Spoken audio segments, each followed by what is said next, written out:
வணக்கம். இந்த காணொளியில் கம்ப்யூட்டர் கோடிங்னா என்ன, கம்ப்யூட்டர் கோடிங்க்கு பயன்படுத்தப்படுற லாங்குவேஜஸ் என்னென்ன லாங்குவேஜஸ் இருக்குது, அதில் எந்த லாங்குவேஜஸ் படித்தாக்கா வேலைவாய்ப்புகள் கிடைக்கும், பள்ளி மாணவ பருவத்திலேயே கம்ப்யூட்டர் கோடிங் படிக்கலாமா வேண்டாமா அப்படிங்கிற பற்றிய ஒரு சிறு விளக்கம் தான் இந்த காணொளி. முதல்ல கம்ப்யூட்டர் கோடிங்கை பற்றி தெரிஞ்சுக்குவோம்.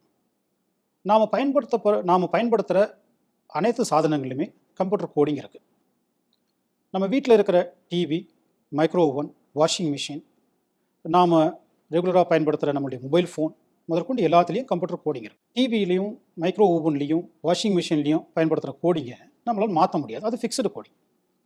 அதுவே ஃபோன்லேயும் லேப்டாப்லேயும் நாம் யூஸ் பண்ணுற கோடிங்கை நம்ம எந்த டைம் வேணாலும் மாற்றிக்கலாம். இப்போ என் டிவியில் இருக்கிற 3D டெக்னாலஜிக்கான அந்த கோடிங்கை மட்டும் என்னுடைய டிவியில் ஆட் பண்ண முடியுமா அப்படின்னா முடியாது. ஏன்னா ஏற்கனவே இருக்கிற கோடிங் ஃபிக்ஸ்டு, அதை நம்ம மாற்ற முடியாது. அதுவே 3D டெக்னாலஜி ஒரு ஃபோனில் இருக்கிற ஆப்ஸ் வந்திருக்கு அப்படின்னா அந்த கோடிங் எடுத்து என்னுடைய மொபைல் ஃபோன்லேயும் அந்த கோடிங் எடுத்து என்னுடைய லேப்டாப்லேயும் நான் பயன்படுத்தி 3D வீடியோஸை நான் பார்க்கலாம். அப்போ இன்றைக்கி ரீசெண்டாக தேவைப்படுற டெக்னாலஜிஸுக்கு, இன்றைக்கி ரீசெண்டாக நமக்கு தேவைப்படுற அளவுக்கு நாம் ஒரு விஷயத்தை அமைக்கணும்னாக்கா கோடிங் தெரிஞ்சுக்கிறது நல்லது. சரி, இப்போ கோடிங் தெரிஞ்சுக்கணும்னா என்ன பண்ணணும்? கோடிங் தெரிஞ்சுக்கணும்னா நாம் லாங்குவேஜஸ் படிக்கணும். நம்ம மனிதர்கள் நம்ம கம்யூனிகேட் பண்ணுறதுக்கு ஒரு லாங்குவேஜ் தேவைப்படுற மாதிரி நாம் கம்ப்யூட்டரோட கம்யூனிகேட் பண்ணுறதுக்கும் ஒரு லாங்குவேஜ் தேவைப்படுது. அதை நம்ம கம்ப்யூட்டர் லாங்குவேஜஸ் அப்படின்னு சொல்கிறோம். C++, பைத்தான், ஜாவா, இதெல்லாம் வேரியஸ் லாங்குவேஜஸ். இந்த லாங்குவேஜ் பற்றி சொன்ன உடனே மாணவர்களுக்கு ஏற்படுற முதல் டவுட்டு, எந்த லாங்குவேஜ் படித்தா வேலைவாய்ப்புகள் கிடைக்கும் அப்படிங்கிறது. எந்த ஒரு தனிப்பட்ட லாங்குவேஜஸ்லையும் நீங்கள் படித்து ஸ்பெஷலைஸ் ஆகணும், அதை பேஸ் பண்ணி தான் உங்களுக்கு வேலைவாய்ப்பு கிடைக்கும் அப்படிங்கிற நிர்பந்தம் கிடையாது. கம்ப்யூட்டர் கோடிங் படிக்கிறதுக்கு முதல்ல ப்ராப்ளம் சால்விங் டெக்னிக்ஸை பற்றி தெரிஞ்சிருக்கணுமோ தவிர லாங்குவேஜை பற்றி தெரிஞ்சிருக்கணும் அப்படிங்கிற அவசியம் இல்லை.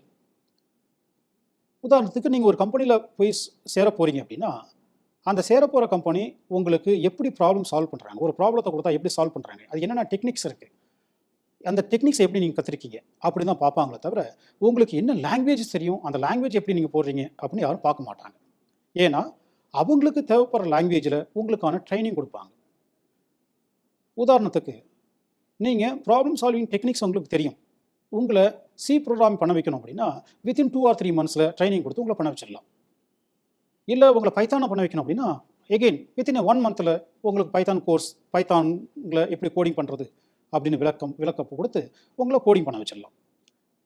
ஆக உங்களுடைய நாலேஜ் எங்கே தேவைப்படுது அப்படின்னா உங்கள் ப்ராப்ளத்தை எப்படி நீங்கள் சால்வ் பண்ணுறீங்க. ஃபார் எக்ஸாம்பிள் ஒரு டேட் 20/4/1974.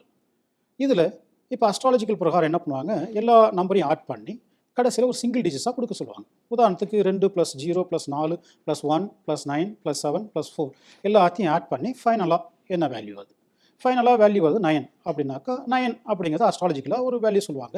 8னா ஒரு ப்ரெடிக்ஷன் சொல்லுவாங்க, 7னா ஒரு ப்ரெடிக்ஷன் சொல்லுவாங்க. இப்போ உங்களுக்கு கொடுக்கப்படுற டாஸ்க் என்ன அப்படின்னா இந்த டேட் 20/4/1974 அப்படின்னு கொடுக்குறாங்க இல்லையா, இதே மாதிரி ஒரு டேட் உங்களுக்கு கொடுக்குறாங்க.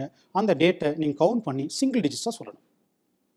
இதுதான் ப்ராப்ளம் சால்விங். இந்த ப்ராப்ளம் சால்விங்கை நீங்கள் எப்படி பண்ணுவீங்க, ஒவ்வொருங்களுக்கும் உங்களுக்கு ஐடியா கிடைக்கும். இதில் ரொம்ப பிரில்லியண்ட்டான ஒருத்தர் என்ன பண்ணுறாரு அப்படின்னா டோட்டல் எல்லா நம்பரையும் ஆட் பண்ணி மாடுலோ 9னா 9ஆல் டிவைட் பண்ணி என்ன ரிமைண்டர் கிடைக்குமோ அந்த வேல்யூ தான் இந்த சிங்கிள் டிஜிட்ஸ் வேல்யூ அப்படின்னு கொடுக்குறாரு. இதுதான் ஈஸியஸ்ட் வே. அப்போ ப்ராப்ளம் சால்விங் ஈஸியஸ்ட் வே அவருக்கு தெரிஞ்சிருக்கு. அவரை எனக்கு தேவையான ப்ரோக்ராமிங் லாங்குவேஜை சொல்லிக் கொடுத்து ஈஸியாக அவரை பண்ண வைக்கலாம். உங்களுக்கு லாங்குவேஜ் தெரிஞ்சிருச்சு ஆனால் ப்ராப்ளம் சால்விங் ஸ்கில் இல்லை அப்படின்னா அதனால் எந்தவித பயனும் இல்லை. ஆக நீங்கள் பாடம் படிக்கிற நேரங்களில் உங்கள் பாடத்திட்டங்களில் என்ன லாங்குவேஜஸ் இருக்கோ அதை நீங்கள் படித்தா போதும். இதுக்காக ஸ்பெஷலைஸ்டாக ஜாவா படிக்கணும், பைத்தான் படிக்கணும் அப்படிங்கிற அவசியம் இல்லை.